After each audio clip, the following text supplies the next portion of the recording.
In today's video, I want to talk a little bit about this vintage Bobby Orr poster. This is a really nice find. We're selling it for the original owner, and a lot of times we don't sell a whole lot of posters because a lot of them didn't survive. But when they did survive, there's usually a market for them.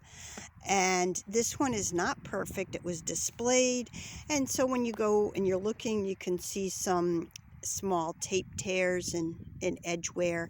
It had been stored rolled up, and there's also some creases because of that. But for being like a 50-year-old poster, it's in overall very nice condition, because if you put this in a frame, it would definitely still show nicely. This poster is big. The measurements on it it's 37 inches long by 23.5 inches wide.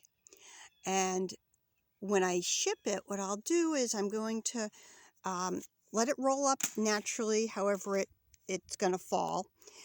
And I'll let it roll up naturally, and then I will put a protection, like a bubble wrap, around it. And then to hold the bubble wrap in place, I'll use blue painter's tape, because when you use the packing tape to hold things in place, that is so sticky. And I ruined a vintage Valentine one time by wrapping that with the packing tape, and the packing tape grabbed it, and that was the end of the vintage Valentine. So it's better to use the blue painter's tape, so that if hopefully it doesn't grab the item you're packaging, but if it did, you'd have a better chance of salvaging where it hit the item. And so the posters, being a harder to find item, usually do sell well. And I remember when we were liquidating my in-laws' house, we actually made more money off the posters on the wall in my husband's childhood room from the circa the 70s than, say, a nice dining room set or a big set of false craft. So that kind of gives you an idea that, when they didn't survive, and the posters were still on the wall, and the people were just going nuts over the bidding for them.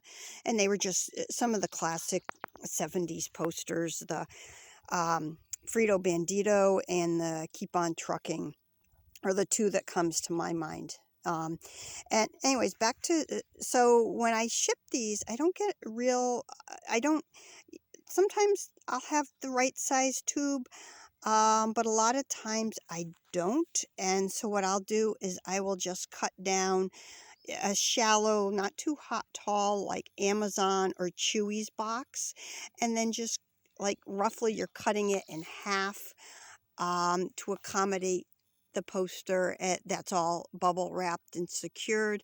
And then if it needs a pillow pack or two to go in it, and that's it's good to go.